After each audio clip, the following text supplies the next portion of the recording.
Welcome back to the Lars Larson Show. It is a real pleasure to welcome back to the program Governor Scott Walker, who has not yet announced his run for President of the United States. How are you doing, Governor? Hey, I'm doing exceptionally well. Thanks for having me on. You know, earlier tonight we were even talking about the situation in Wisconsin where there have been all these phony baloney investigations into folks in your office and everything else, and the local DA. I mean, this guy's been after you since you were a county executive, but I'm glad that to see that you've gotten past all of that, and that even the dirty tricks of the other side have not brought you down. Well, that's exactly right. We've gone through two of these over 5+ years, and you think about recalls and protests and death threats and all the different things. You know, the old adage is what doesn't kill you makes you stronger. In this case, everything the left could throw at us possibly, politically, legally, otherwise they've tried. And we've only become stronger because we didn't back down. Well, Governor, tell me this. The president today announced that he's opening up full diplomatic relations with Cuba, but apparently America is getting nothing out of this deal, and Cuba is not changing much at all as a result of the United States doing this. What's your take? Well, I mean, think about, I remember back in the 80s there used to be a movie called Trading Places, and I swear if you look at the sequel, it would be about this presidency, at least when it comes to foreign affairs. We now treat Iran and Cuba like friends, and we treat places like Israel like adversaries. It is completely another one of those trading places. I mean, we can't even treat Israel nice, let alone put the embassy in the western part of Jerusalem where all the federal buildings are at, but yet we're opening embassies in Cuba. We're opening up business arrangements potentially here if things go forward with Iran. This is a lead from the behind mentality that hasn't just been orchestrated by the president, but by Hillary Clinton for her first 4 years as Secretary of State. And I think it's about time most Americans, not just Republicans or conservatives, but I think most of us just as Americans want America to lead again. Governor, since you mentioned Iran in this deal, it sounds like there might be the first hints that the president is ready to walk away from this, or do you believe he actually will walk away from this deal and have it count as basically as a loss on his part, having announced to America that he had this deal? Well, I certainly hope that they will walk away from the deal. I think in some ways, oddly enough as this sounds, but the supreme leader of Iran has saved us, because it was clear some time ago that this administration, through John Kerry and the people negotiating this, and certainly this president, were more than eager to put a deal forward.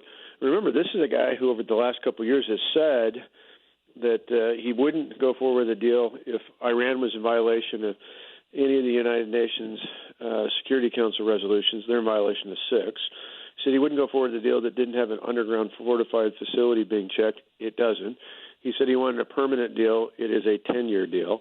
I mean, on every step, I often joke that I'd love to play cards with President Obama, because when you look at this deal with Iran, it's clear he folds all the time. The only thing saving us is the supreme leader still doesn't think that's good enough, and so that apparently is going to push them away from going forward with a deal, or at least appears to.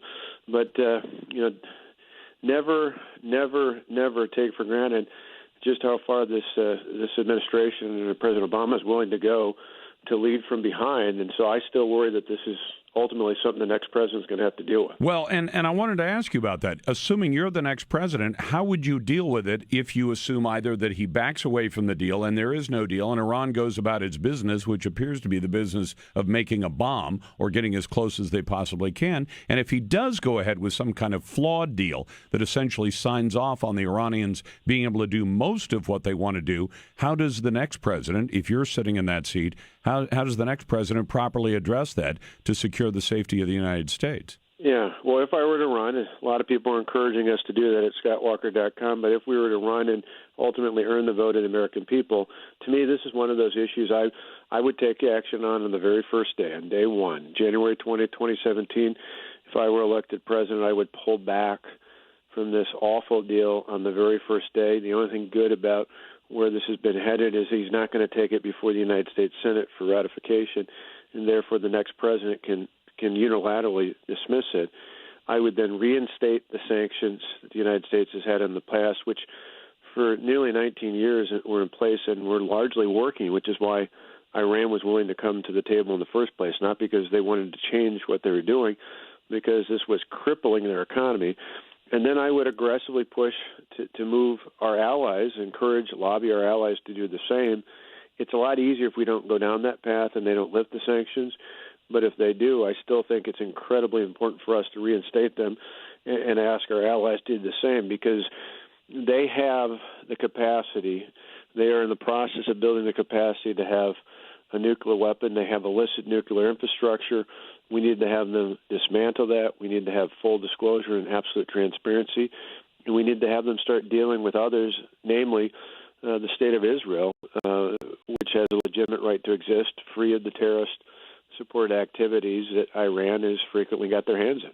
Governor Scott Walker is with me right now. Governor, tell me this. You operate on the assumption that your likely opponent will be Hillary Clinton, correct?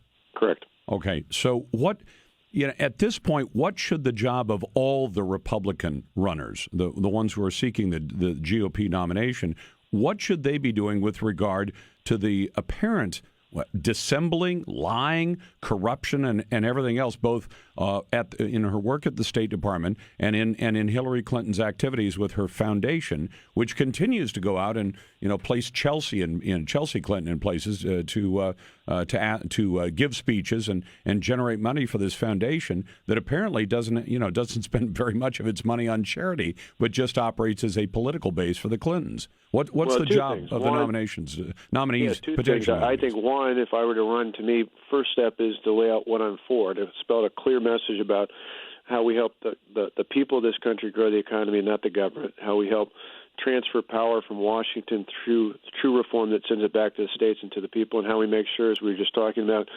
for our children and our children's sake, we make sure that we live in a safe and sound country and safe from the threats around the world. But then, in addition to telling the American people what you're for, then I think it's appropriate to point out the contrast. In the case of Hillary Clinton, the overriding theme with all of this, from the emails to the Clinton cash to many of the other challenges we see her facing, many other scandals and problems, it's a consistent theme that the Clintons think that the rest of us have to follow the rules, but the rules are different for them. That the rules are different when it came to emails, the rules are different when it comes to taking this money, the rules are different to the overall Clinton Global Foundation.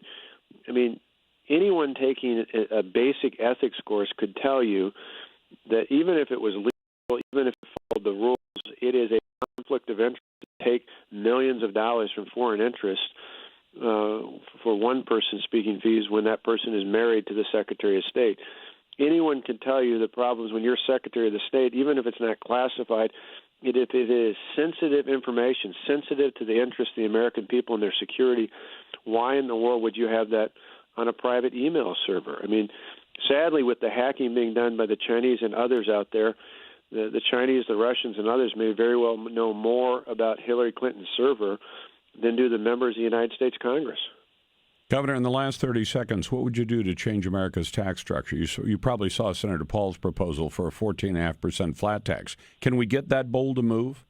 Well, I like, the best economic times we've had in my lifetime came from when Ronald Reagan put in place big, bold reforms in taxes. And so I'd like to go back.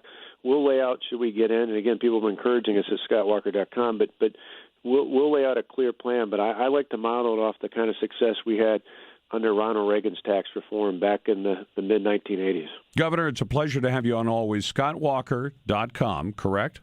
Correct. You got it. Well, listen, we're glad to see you running, and I'm glad to see the ideas out there. Thank you very much, sir.